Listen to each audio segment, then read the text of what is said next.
धकर पकर करत हवे जीवड़ा हाथों, लकर धकर कहाँ जाबे महुला यगोर। धकर पकर करत हवे जीवड़ा हाथों, लकर धकर कहाँ जाबे महुला यगोर। गोरी बाइट के आना थिराना, तोर मनमा का हवे बताना। गोरी बाइट के आना थिराना, तोर मनमा का हवे बताना। अरे धकर पकर करत हवे जीवड़ा हमोर, होके ही सुनना गाँव के गली औ खोल। धकर पकर करत हवे जीवड़ा हमोर, होके ही सुनना गाँव के गली औ खोल। इटूरा घर हवे मोला अब जाना, तोर संगे माँ मोला ले जाना। इटूरा घर हवे मोला अब जाना, तोर संगे माँ मोला ले जाना।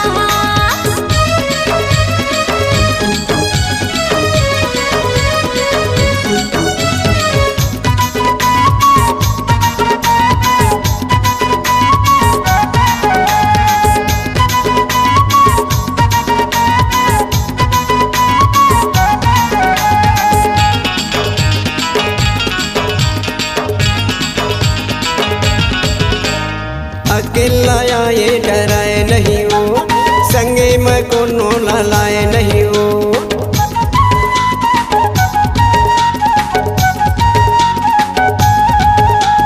संगी सहेली मन छोड़ दिहिन मोला, हो गयो अकेला डरावा थे चोला। टूरा कैसे कर हो मैं बहाना, आना साइकिल में मोला ले जाना।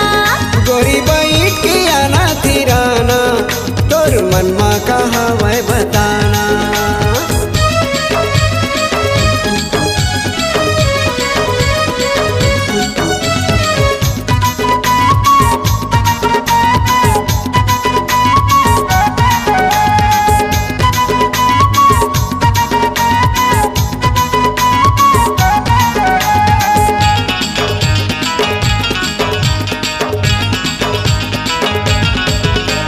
साइकिल में तोला मैं कैसे ले जाऊं, बिहा करा के इकट्ठा ले जाऊं।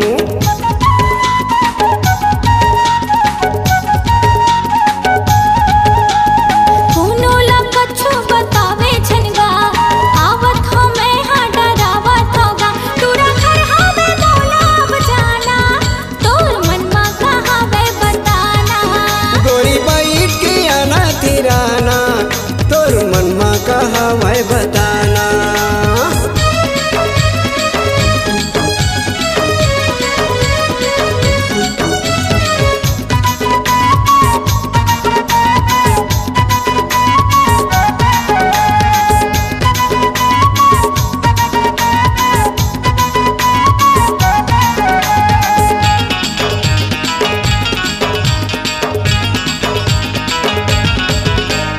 घूर घूर के मोला राखी डारे, तोर माया माँ का जादू हवे।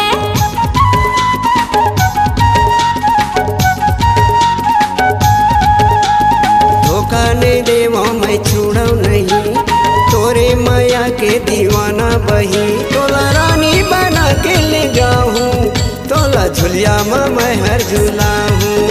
तोला अपन दीवाना बनाहूं, तोर संगे माँ जिंदगी बहाहूं। धकर पकर करत हवे जीवड़ा हाथोर, लकर धकर कहाँ जाबे महुला यगोर। धकर पकर करत हवे जीवड़ा हाथोर, लकर धकर कहाँ जाबे महुला यगोर। गोरी बाइट के आना थिराना, तोर मनमा का हवे बताना। गोरी बाइट के आना थिराना, तोर मनमा का हवे बताना। धकर पकर करत हवे जीवड़ा हमोर, होके ही सुनना गाँव के गली औ खोर। धकर पकर करत हवे जीवड़ा हमोर, होके ही सुनना गाँव के गली औ खोर। टूरा घर हवे मोला अब जाना, आना संगे माँ मोला ले जाना। गोरी बाइट के आना थिराना, तोर मनमा का